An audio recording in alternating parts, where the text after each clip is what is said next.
commence souvent dans l'usure. Pas celle que l'on voit, mais celle qui érode silencieusement l'intérieur. Un jour, tu te lèves, et bien que tout semble à sa place, les meubles rangés, l'agenda rempli, le visage souriant, quelque chose ne colle plus. Tu sens comme un décalage invisible entre toi et ta propre vie. Comme si tu jouais un rôle trop bien appris, un rôle qu'on ne t'a jamais demandé d'écrire, mais que tu continues à répéter. Alors tu continues de performer, d'assurer, de donner le change, tout en sentant que quelque chose d'essentiel t'échappe. Dans ces moments-là, certains se tournent vers des solutions visibles, nouvelles habitudes, nouveaux livres, nouvelles promesses à soi-même. Ils téléchargent des applications de productivité, réorganisent leur emploi du temps, se lèvent plus tôt. Mais derrière ces efforts, il y a une erreur de départ. Croire que l'ordre se fabrique à l'extérieur.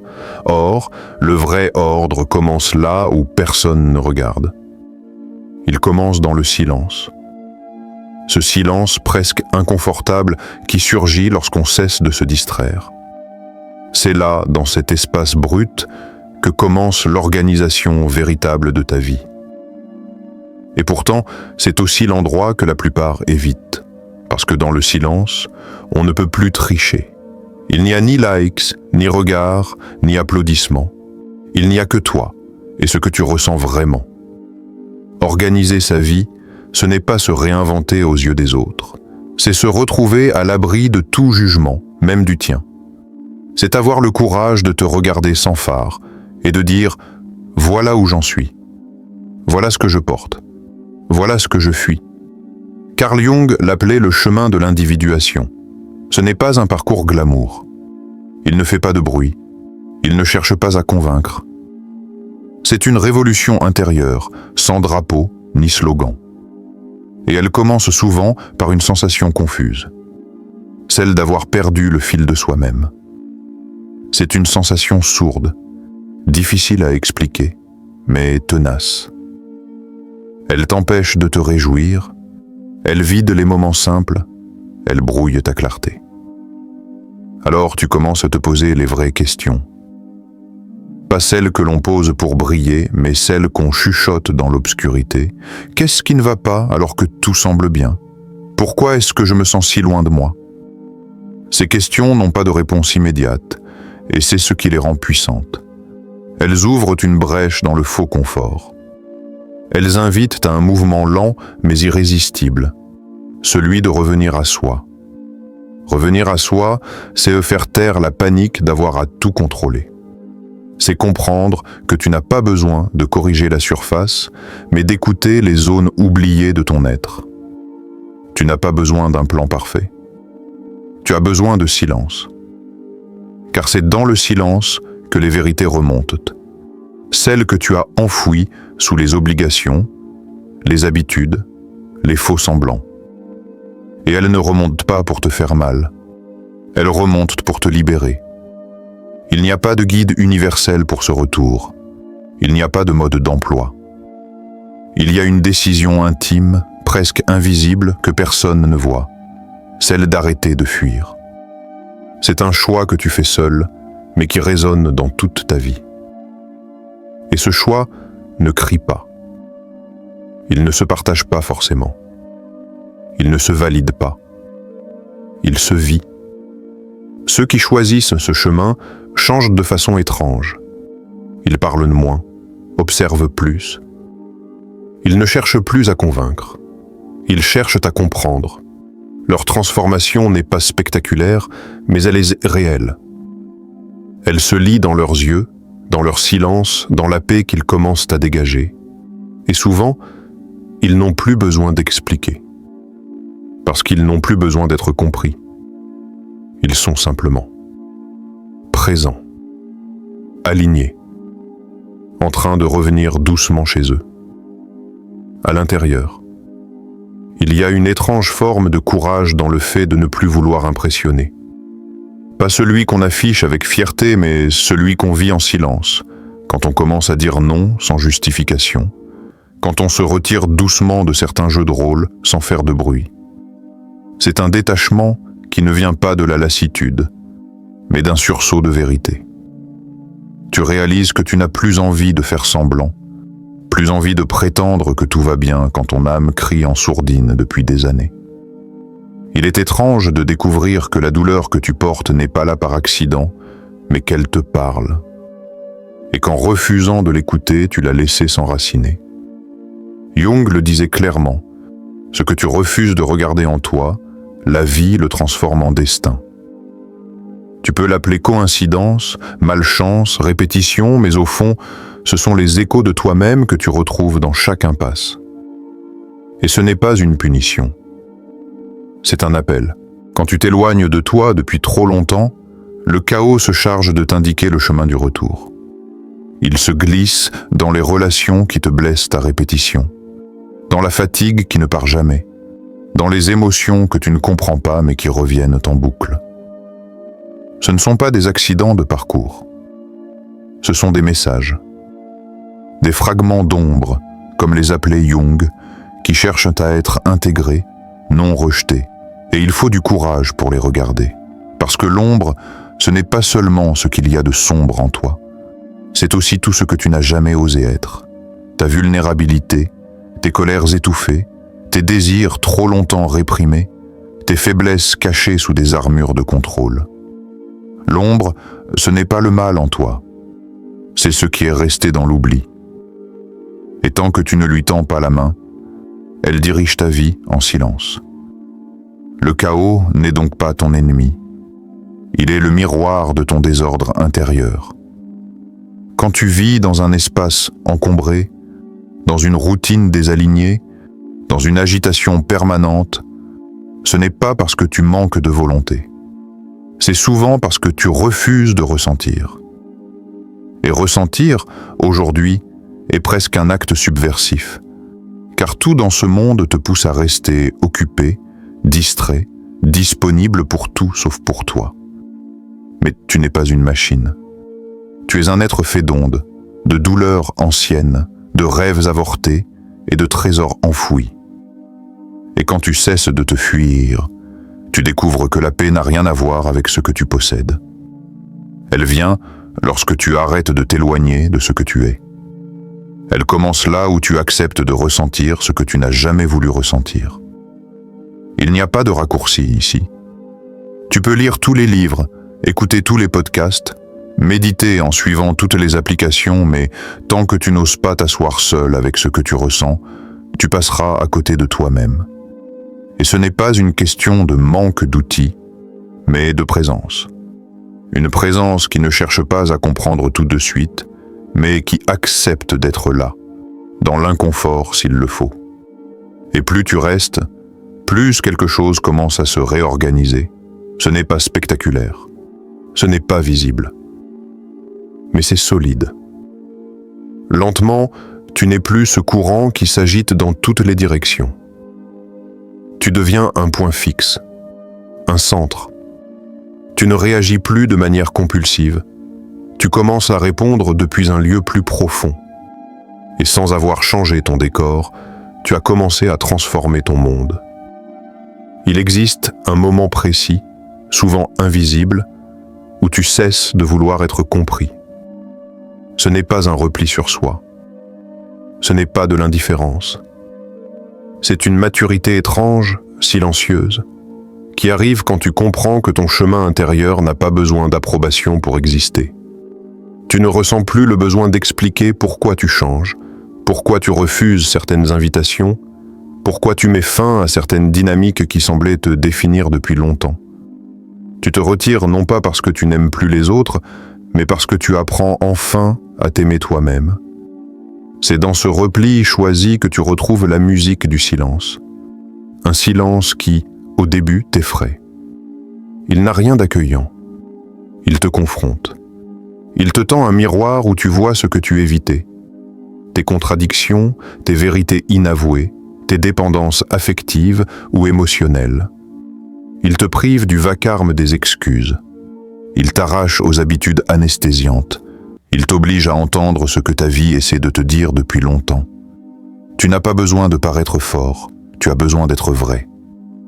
Et être vrai dans un monde saturé de faux-semblants, c'est presque une forme de rébellion. Tu ne cherches plus à briller, tu cherches à respirer, à exister sans performance, sans phare, sans posture. Le soi, ce centre profond dont parlait Jung, n'a pas besoin d'exister sous les projecteurs. Il existe dans l'ombre. Il s'enracine dans le silence. Il prend sa force non pas dans la visibilité, mais dans la cohérence.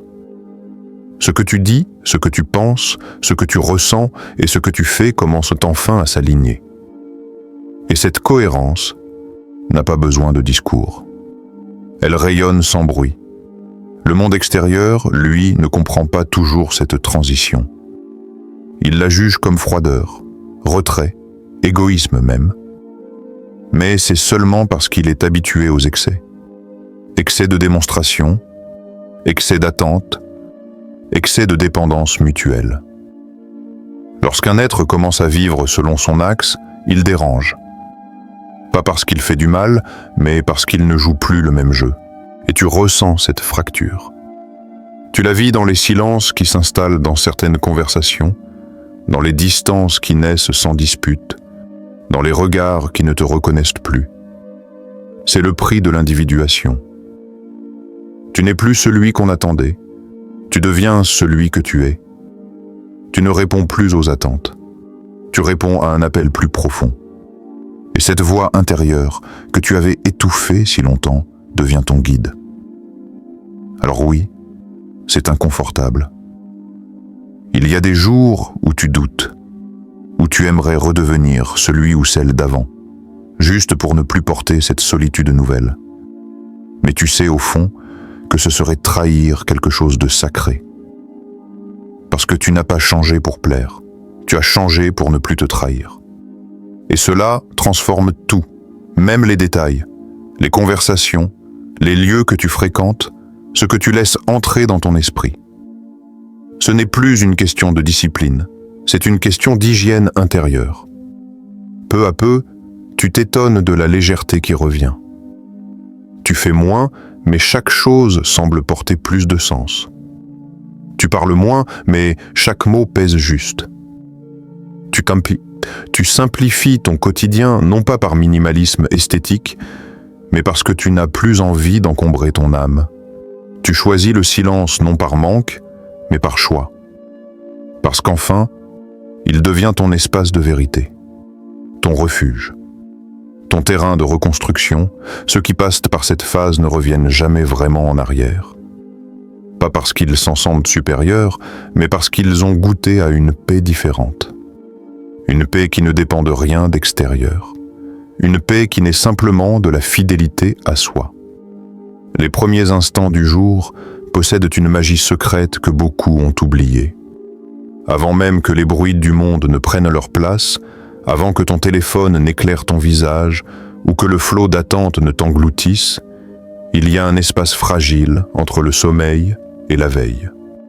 Dans cet espace, une chose précieuse peut naître, la vérité de ton être. Pas celle que tu affiches, pas celle que tu racontes aux autres, mais celle que tu ressens, là, nu et sans défense. Ce moment peut durer une poignée de secondes ou quelques minutes, mais il dit tout. Il dit si tu vis en accord avec toi-même ou si tu te perds dans la répétition, ce n'est pas une théorie. C'est un fait que chacun peut éprouver. Le malaise diffuse au réveil, la boule dans la gorge. L'envie de rester au lit sans comprendre pourquoi. Ce ne sont pas des caprices du corps, ce sont des messages. Ton âme te parle avant même que ton mental prenne le relais. Mais dans ce monde saturé de stimulation, rares sont ceux qui écoutent. La plupart appuient sur le bouton de leur réveil comme on appuie sur un couvercle pour faire taire une alarme intérieure. Et pourtant, si tu décidais de t'arrêter, juste t'asseoir, juste respirer, juste sentir ce qui est là, ce petit geste de présence peut changer le cours d'une journée. Car ce n'est pas l'heure à laquelle tu te lèves qui compte, mais l'état dans lequel tu t'éveilles. Ce n'est pas la quantité d'activité, mais la qualité de ta présence à toi-même. Jung disait que le soi se manifeste dans le symbolique, dans le subtil, dans l'imprévisible. Et l'aube, ce moment où le monde est encore en suspens, est un symbole puissant de réorganisation. Il ne s'agit pas de te construire une routine parfaite. Tu n'as pas besoin de réciter des mantras ou de pratiquer une méditation stricte. Tu peux simplement t'asseoir au bord de ton lit, poser tes pieds au sol et te demander « Qu'est-ce que je ressens là, maintenant ?» Pas ce que tu dois faire, pas ce que tu dois devenir, juste ce qui vibre à l'intérieur. Cette question, si elle s'est posée avec honnêteté, ouvre une brèche dans le mur du pilotage automatique. Et cette brèche peut laisser entrer quelque chose de profondément vivant. Les histoires ne manquent pas. Celle de Clara, par exemple, une psychologue, mère de 2 enfants, toujours disponible, toujours compétente, jusqu'au jour où une crise de larmes l'a stoppée net. Rien d'exceptionnel à l'extérieur, mais à l'intérieur, un effondrement. Elle a décidé de ne plus fuir ses matins, de ne plus se lever déjà dans l'urgence. Elle a choisi de s'asseoir 5 minutes par jour, sans objectif, sans pression. Et dans ces 5 minutes, elle a commencé à entendre ce qu'elle avait toujours ignoré. Sa fatigue, sa culpabilité, sa peur de ne jamais en faire assez.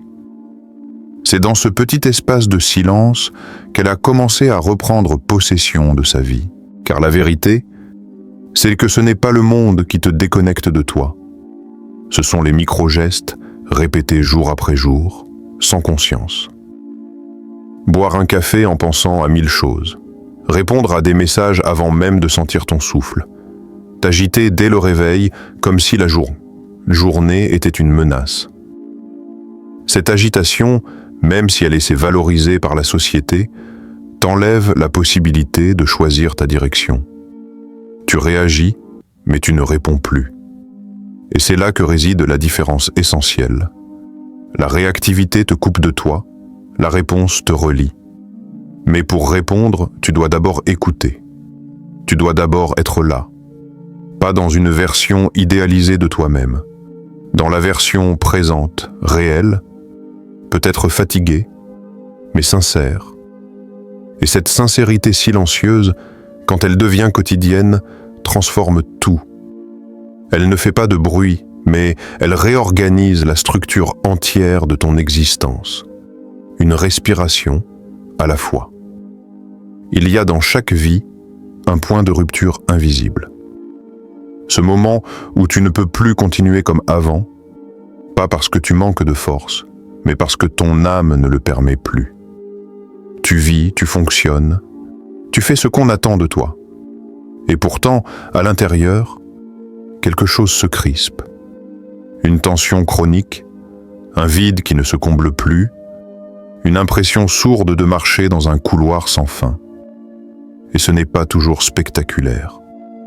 Parfois, c'est un détail, un silence plus pesant que d'habitude, un regard qui ne trompe plus, une envie de tout arrêter sans savoir pourquoi.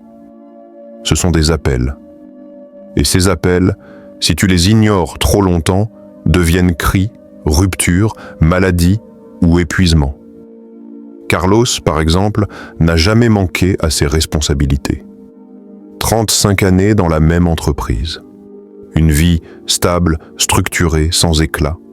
Et pourtant, il ne dormait plus. Des angoisses sans nom s'installaient la nuit. Des palpitations, des réveils brutaux, cette impression de vivre au bord de quelque chose qui allait s'effondrer. Aucun médecin n'a trouvé d'explication. Aucun médicament n'a vraiment apaisé. Jusqu'au jour où on lui a posé une simple question : depuis quand n'as-tu pas écouté ce que tu ressens ? Ce jour-là, il n'a pas su répondre. Il a juste pleuré, pas de douleur physique, mais un trop-plein d'années vécues sans se consulter lui-même. Et il a commencé, lentement, en silence. Il a pris un cahier, écrit chaque matin. Il a cessé de vouloir aller bien pour les autres. Il a voulu se comprendre, se sentir, non pour être efficace, mais pour être vrai. Et petit à petit, ce qu'il pensait être de la faiblesse est devenu un espace de transformation. Il ne s'est pas guéri du jour au lendemain, mais il a commencé à vivre autrement, à ressentir, à exister en dehors de ses rôles, à ne plus trahir cette voix intérieure qu'il avait si longtemps étouffée. Et si tu regardes bien, ton chaos à toi aussi parle. Ce désordre dans ta maison, ces pensées qui tournent sans fin, ces relations qui t'épuisent, rien de tout cela n'est aléatoire.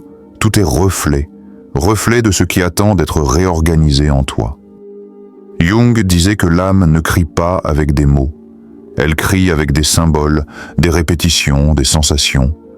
Et ces signaux, si tu commences à les lire, deviennent des cartes. Pas des chemins tout tracés, non, mais des invitations à explorer, à ressentir, à t'ajuster. Tu n'as pas besoin de tout comprendre pour commencer. Tu as juste besoin de t'arrêter, de respirer, de te poser une seule question chaque jour. Qu'est-ce que j'ai évité de ressentir aujourd'hui? Et laisse venir ce qui vient, même si c'est flou, même si ça fait mal, même si ça n'a pas de nom, parce que ce qui est senti commence à se transformer. Ce qui est vu commence à s'apaiser. Ce qui est accueilli commence à s'organiser.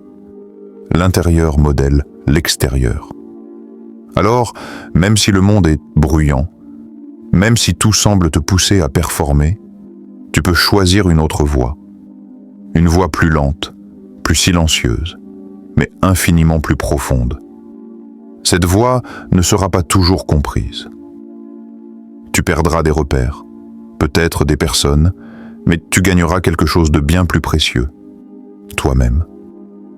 Et quand tu vivras depuis cet espace de cohérence intérieure, tu verras que tu n'as plus besoin de courir.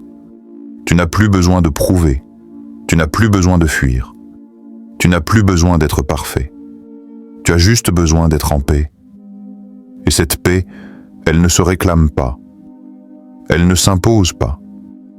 Elle se construit patiemment dans les silences que tu oses écouter. Voilà ce que signifie vraiment organiser ta vie. Non pas l'optimiser, non pas la remplir, mais l'honorer, de l'intérieur, en conscience, en respect, en silence,